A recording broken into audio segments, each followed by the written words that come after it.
Hello ladies and gentlemen, welcome back to Lessons with Mark. Now as you can see, I've got a couple of books and loads of writing on my board. Now this is where I'm going to talk about a topic, or try and talk about a topic, and unleash my cooking wisdom and try and divulge some of this wonderful work into words out of my mouth. So if you do like these videos, go and like and subscribe. If you don't like these videos, I'm sorry. If you want to see me cook, I've got loads more videos, so please go and like and subscribe and comment and do all the good stuff, because it helps me out. Rumour has it. Right, so this one, what I'm going to talk to you about is batters. Now this looks very confusing, because it is very confusing, but I'm going to talk about 3 batters that I commonly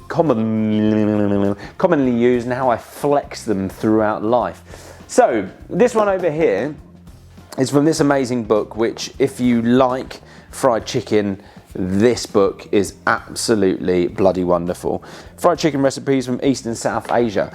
Now, this one here I have done numerous times. I think I did it on a video with a chicken sandwich way back when. So this first one is what you would use to have a super crispy, almost sort of like shard-like batter for a fried chicken. But again, as I always say, these things are, when you understand them, they can flex across loads of places. So I've written it down here: 120 grams of starch, they say potato starch, and then it's 80 grams of all-purpose flour, 1 teaspoon of baking powder, and then once you've got this mix, which I think they call the basic coating, you can use this as a dry dredge, and then you put all of this stuff in. So interestingly, when I was reading, you have 100 grams of that, 40 ml of water, 20 ml of cooking oil, and then 20 ml of vinegar. So the cooking oil apparently is the thing that they use in Asian cooking, and it's does something with a batter. You can probably read it. I should have read it. Should I read it?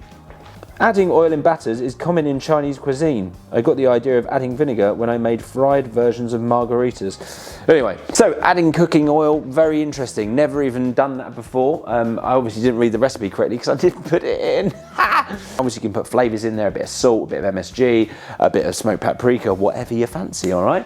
The next one over here is from Kenji Lopez. Again, if you've never seen this book, The Food Lab is absolutely epic. If I ever need to reference something, I always go to here. Although, obviously it's all in American, so there's lots of cups and whatnot. But I've roughly translated it. Now I've used this recipe and it is just foolproof pretty much.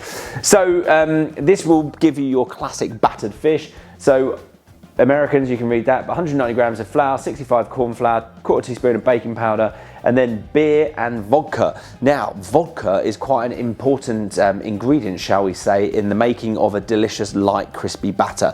And it's all about getting the consistency right. So with these batters, if you go too thick, it's going to become very cakey and doughy, and you're not going to have an enjoyable time. If it's too thin, it's not going to cling. And then if you get it bang on in the middle, which this recipe will, you'll get a wonderful, light batter. I went and did a job with a fish and chip company. Can't remember what the name it was now. Come on brain, think of things. Come on brain, think of things. Can't remember.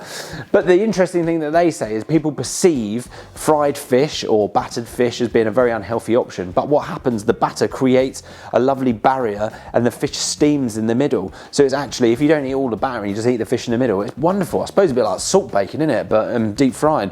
So yeah, that is a absolutely epic recipe. He does have obviously a bit of salt and a little bit of smoked paprika in there to give it a little bit of oomph. The next one down here is a very basic tempura.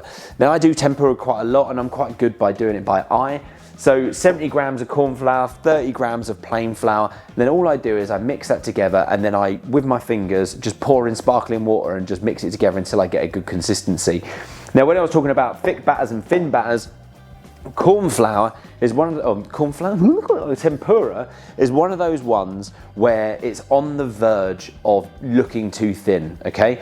But the interesting thing about this is you want this to be ice cold. So everything's cold, everything's last minute, and then it's not mixed properly. So I'm not sure about the complete science in it, but having a few lumps, don't over mix it, you'll get a wonderful tempura. So all I do, 70 grams of corn flour, 30 grams of plain, sparkling water or fridge cold water, pour it in and just mix it with your fingers like this until it starts to come together. I always describe it as looking a bit like baby sick. If you've ever had a baby here and you've gone, like, bleh, that's what you're looking for. Kind of like creamy, not too thick, a little bit thin, a little bit lumpy. That is majestic. Fresh, so do it about 10-15 minutes before you're going to fry. Don't do it the day before and leave it in the fridge, because something happens with the gluten and the fizzy water and all that kind of stuff.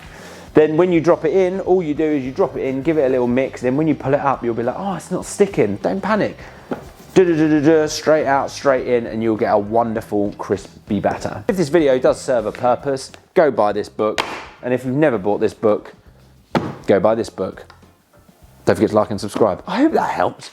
Makes sense in my head. It's always hard trying to do these videos, see if it makes sense for you. Right, see you later.